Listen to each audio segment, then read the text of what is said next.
This is the first aviation disaster in the United States in 16 years, and this situation has drawn parallels to another deadly plane crash in January of 1982. And that tragedy has many local ties. It was an Air Florida flight destined for Tampa with 78 people dying, and 10 Tampa Bay's Hannah Deneen is live at Tampa International Airport. And Hannah, one man with ties to that crash plays an important role there now.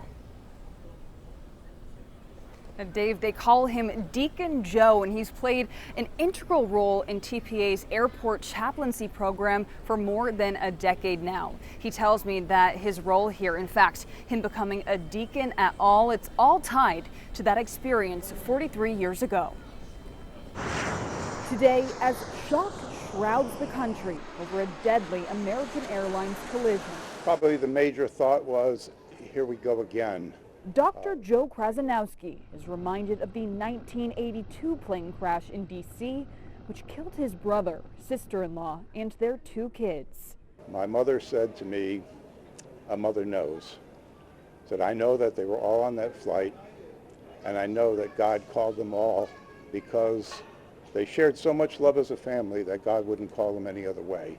In the wake of his loss, Joe, a professor of medicine at USF, leaned on his faith, ultimately becoming a deacon. Well, when people ask me, where is your office? I say, the airport is my office. 13 years ago, he was approached about joining the Tampa Interfaith Airport Chaplaincy Program. I said, you know, I had my own experience with dealing with a tragedy, and perhaps I could be of help to people. Today, known at TPA as Deacon Joe. Hello. He spends hours volunteering here each week. Keeping you busy? Yeah. Not sharing his ministry, but rather support or a kind word. Everything going well? A man who today is uniquely experienced to offer words of support to anyone grieving this scene out of D.C. It's okay to be saddened. It's okay to be upset. And how would your loved one want you to go on and to go forward?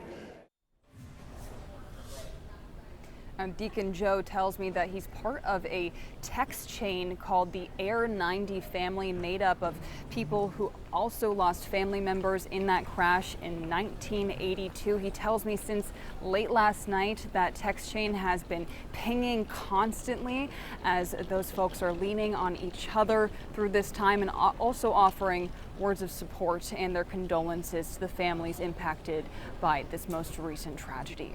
Live in Tampa, Hannah Deneen, 10 Tampa Bay.